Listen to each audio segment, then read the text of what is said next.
This is Mac OS Ken. Scheduling a call, iPad Air draws closer, and the last iPod Nano goes vintage. It's Friday, the 2nd of October, 2020. I'm Ken Ray, and this is news from Mac OS Ken, brought to you by yours truly and sponsored by BetterHelp, online counseling that's there for you. Get 10% off your first month with discount code MacOSKen at betterhelp.com/MacOSKen. This show is also supported by people like you, patrons through Patreon. Find out more and add your support at patreon.com/MacOSKen. Apple has scheduled its next earnings report. A post on the company's investor relations page says numbers for the fourth quarter of fiscal year 2020 will hit on Thursday, the 29th of October. Checking the calendar, that is 27 days from now, though my internal calendar says it's really only 9.5 years. Earnings will land after the bell, then analysts will take their hands out of that bowl of Fritos, throw away their National Enquirer, and pick up the phone. That's because Apple will hold the call covering the numbers at 2 p.m. Pacific, 5 p.m. Eastern. Other times, other places. Ahead of Apple's own numbers come new App Store revenue estimates from Sensor Tower. Apple Insider has the firm saying that revenue for Apple's App Store in the third quarter nearly doubled that of the Google Play Store. Based on its Bistro-Mathics, Apple Insider says Sensor Tower reports consumer spending on in-app purchases, subscriptions, and one-time app purchases rose to $19 billion globally on the App Store, up 31% year over year. By comparison, Google's Play Store grew 34% over the same period to net $10.3 billion. What's crazy is how little Apple had to do to make so much more.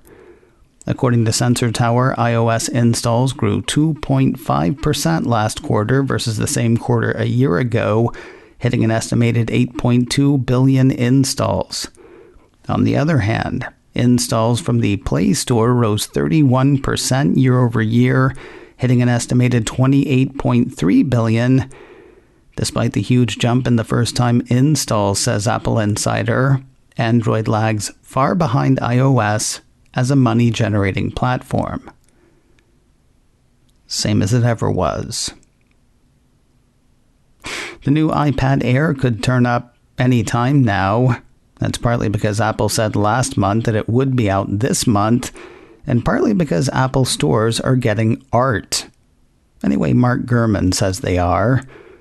iDownload blog had the Bloombergian taking to Twitter on Wednesday. Quoting his tweet, Apple marketing materials for the new iPad Air are starting to land at retail stores, suggesting a launch sooner rather than later. Apple said October, which is tomorrow, so not a surprise. So young, and yet so jaded. So sad. New York and New Jersey have gone the Apple-Google way. Apple Insider says the northeastern states have launched a pair of contact tracing apps employing the Silicon Valley solution. Perhaps the best news, COVID Alert NY and COVID Alert NJ work with each other, as well as apps made for Pennsylvania and Delaware. That basically means the apps provide patchwork coverage across state lines, according to the report. Connecticut is expected to join that quilt in the coming weeks. There's another public beta out, this time for Apple Watch. Just a day after releasing betas for Big Sur, iOS 14.2, and iPadOS 14.2, Apple Insider ran a piece saying Apple had released the second public beta of watchOS 7.1. Less stuff added in this one, more stuff returned. According to the report, the new watch faces introduced in watchOS 7 that were missing in Beta 1 have returned for Beta 2. The Apple Watch Series 6 was missing blood oxygen support in the first beta, and that has returned as well. Want to be a beta tester? More info is available at beta.apple.com. The Apple TV app may find its way to Xbox and PlayStation. We'll start with the theoretical. iMore cites a report from 9to5Mac that says Apple is working with Sony to bring the Apple TV app to PlayStation consoles. That site's anonymous source thinks the two companies could also bring HomeKit support to PlayStation, though that'll probably be sometime after the Apple TV app. Now, I say that starting with the theoretical. That's because scuttlebutt's all we've got where PlayStation's concerned. For something more concrete, we turn to Mr. Softy. A piece from Apple Insider says an early preview of upcoming Xbox system software includes an Apple TV app. Sources for the site Windows Central think the app could go live with the release of Xbox Series X and Xbox Series S. Those will hit on Tuesday, the 10th of November. Of course, it's also possible it won't hit at all. There's been no announcement, and we are still talking beta software. It seems likely, though, that the Apple TV app will hit both consoles. As iMore points out, Apple's already partnered with makers of streaming devices and smart TVs for placement of the app.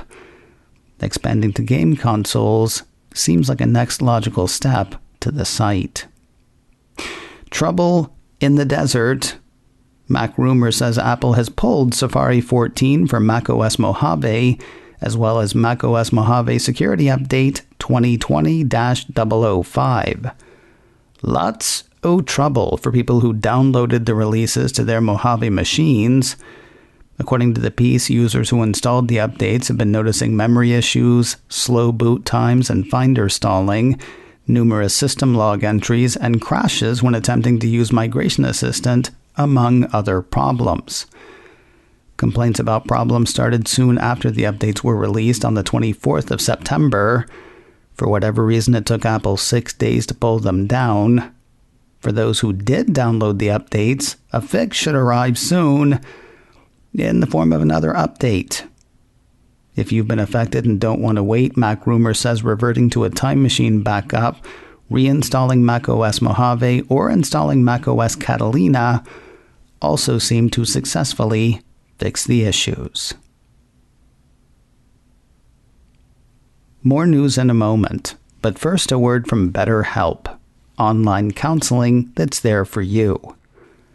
One of the best things about the internet is that it puts all sorts of information within reach. Same goes for assistance. BetterHelp works with thousands of licensed professional therapists with countless areas of expertise. Family issues getting you down, relationship issues, having trouble sleeping. BetterHelp's counselors cover a broad range of issues. And since the service was built as an online service, BetterHelp was practically made for these socially distancing times. So many people have been using the online service that is BetterHelp that they're recruiting additional counselors in all 50 states. If you need help, give BetterHelp a try. As a listener, you'll get 10% off your first month by visiting betterhelp.com/macOSKen. Join over 1 million people taking charge of their mental health.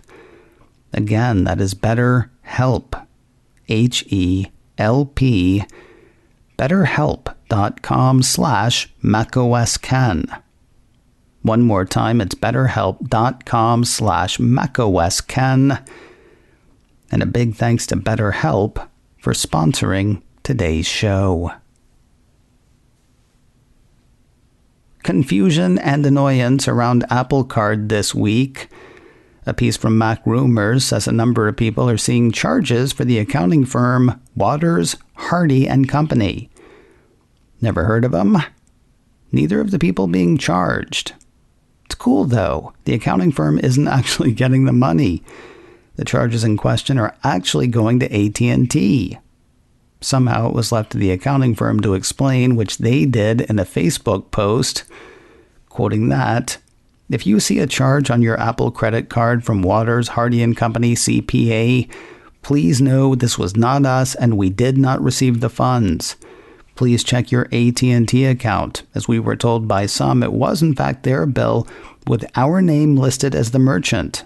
This afternoon, we have received hundreds of calls from all over the United States regarding this matter, so much so we had to turn off our phones. We are working to get this resolved as soon as possible. Thank you, Waters, Hardy and Company. Apple's aware of the issue and is said to be working on a correction. Apple has filled out the cast for its upcoming musical comedy series starring and produced by Cecily Strong. That is the word from Variety.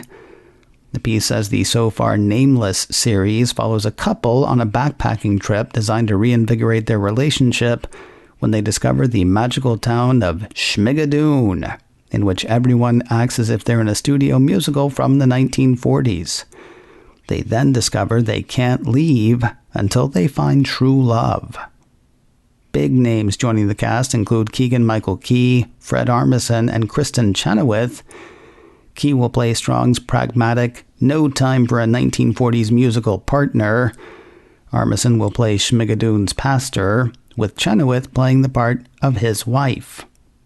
No word in the piece on when the show will premiere. And finally today, remember when iPod Nano was the newest, hottest thing going?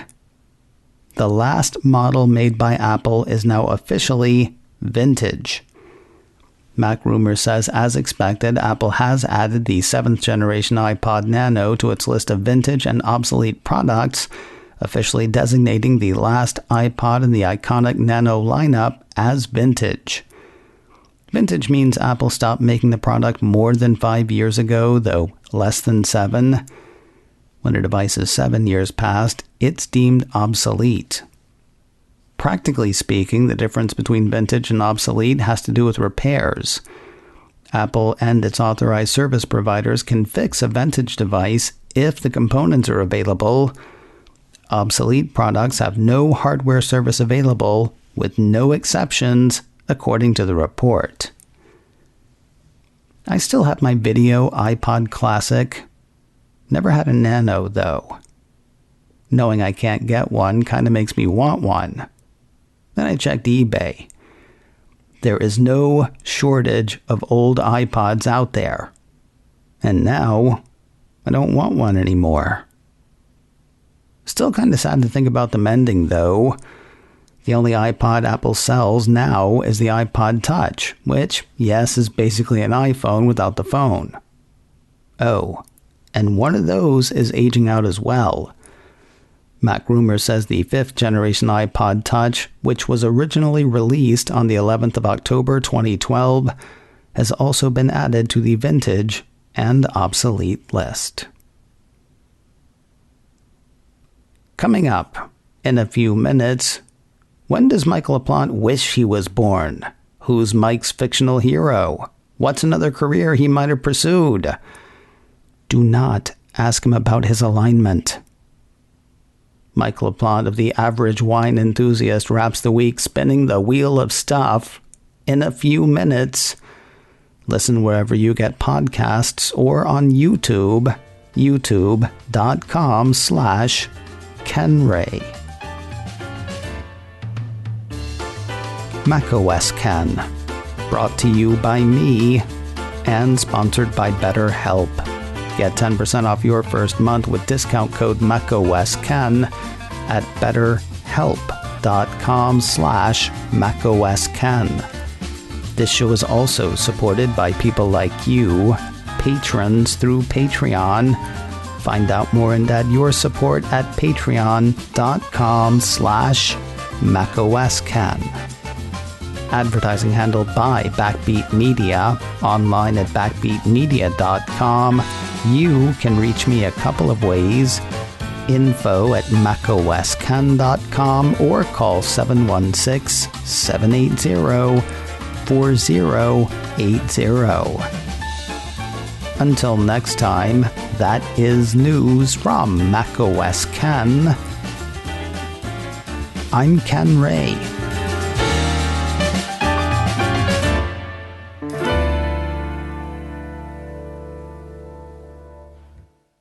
Ciao.